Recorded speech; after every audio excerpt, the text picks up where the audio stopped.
unifying effort. So we'll go to our concluding student assignment. So Sister Clark's going to be handling the topic, what must one do to take refuge in the name of Jehovah? It's based on Zephaniah 3 and 12. The setting is encouraging a young publisher, and it's also good to note that her assistant, Kaylee Groves, she's new to the school, so know that we are excited about the fact that she's given her first assignment this evening as well. So let us observe how Sister Clark develops this material.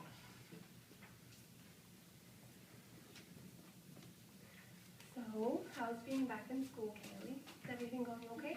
Yes, except we had a substitute teacher today, and she made me feel bad when I explained why I don't am from Canada. Oh, no, that's not nice. I remember having teachers like that too sometimes. So how did you handle it? I told her I don't want to put one country ahead of another, and I only want to serve Jehovah. That's a really good way to explain it. Jehovah's really proud of you for relying on his name instead of being too afraid of your teacher. Really? Yeah, really. Actually, I think you did a lot more today than you might be aware of. Here, let me show you something in the Bible that you did today that made Jehovah really happy. Maybe you can read it. It's in Zephaniah chapter 3 and verse 12. Okay. So it's verse 12 there.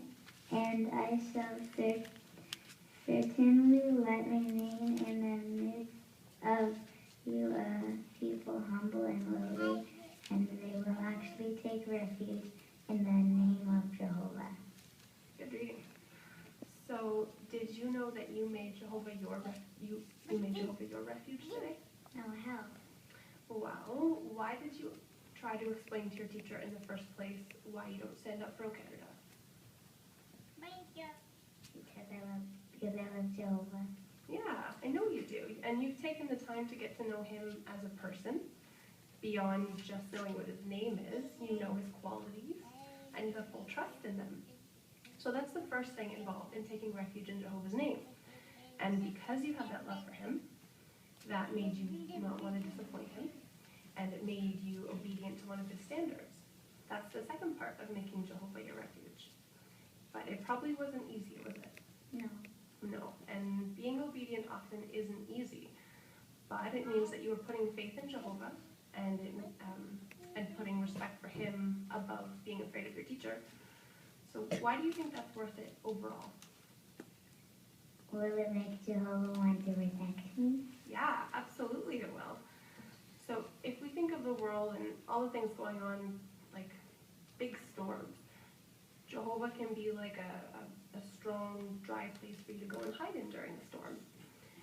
In fact, we've been reading about some great examples of men who took refuge in Jehovah's name at our meetings.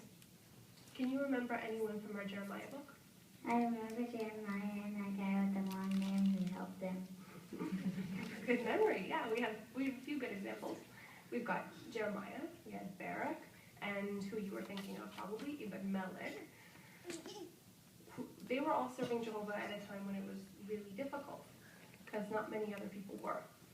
But even though it wasn't easy for them, like it isn't always easy for you, Jehovah saved them all when their city got attacked as he said it would. Let me read to you from the Bible how well protected Ebed-Melech was, so that you can see how much Jehovah wants to protect you. Let's read in Jeremiah chapter 39 and verses 16 and 17. So it says, "Go, and you must say to Ebed-Melech the Ethiopian, this is what Jehovah of armies, the God of Israel, has said.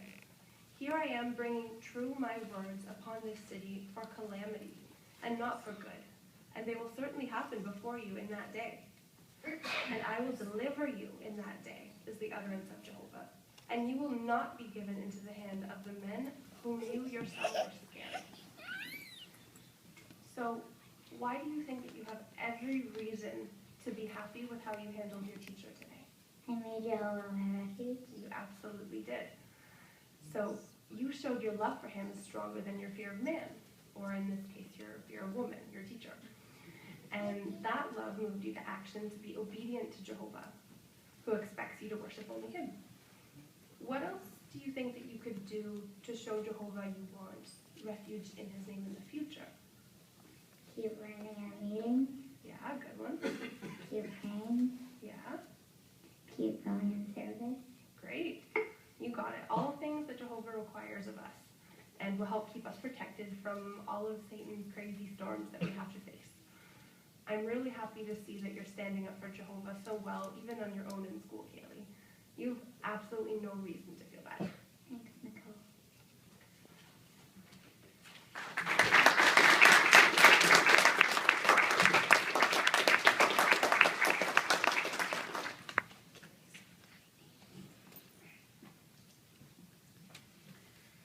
So thank you, Sister Clark, and even though you did do an excellent job there, I'm